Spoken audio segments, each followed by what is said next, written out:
అమ్మాయిని అబ్బాయిని పెంచి పెళ్ళయిన తర్వాత కోడలను ఒకలాగా కూతురుని ఒకలాగా చూడడానికి కారణం ఏమిటి?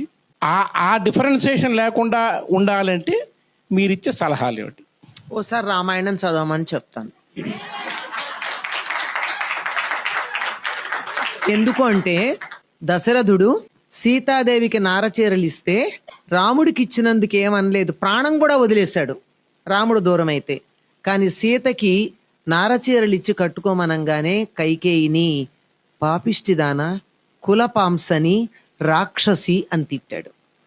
నా కోడలు లోకంలో ఉన్నటువంటి సుకుమారమైనటువంటి భోగాలు అనుభవించటానికి తగినటువంటిది, ఇటువంటి నారచీరలు కట్టదు పో అన్నాడు.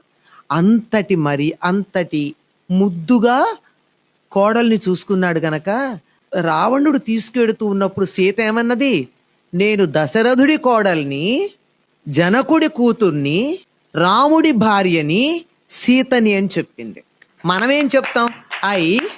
XYZ son or daughter of ABC అంటాం. కానీ సీత ఏం చెప్పింది? తన పేరు చివర చెప్పుకుంది, ముందు మామగారి పేరు చెప్పింది.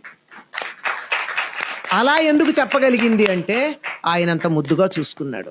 అరణ్యానికి వెళ్ళేటప్పుడు కూడా కౌసల్య సీత గురించే బాధపడింది. రాముడు ఎలాగూ వద్దంటే వెడుతున్నాడు, సీత కూడా వెడితే ఎట్లా అని అడిగింది. ఋషులు కూడా సీతని వెళ్ళొద్దు అన్నారు. మరి ఇటువంటి సంస్కృతి మనకి తెలిస్తే బాగుంటుంది కదా.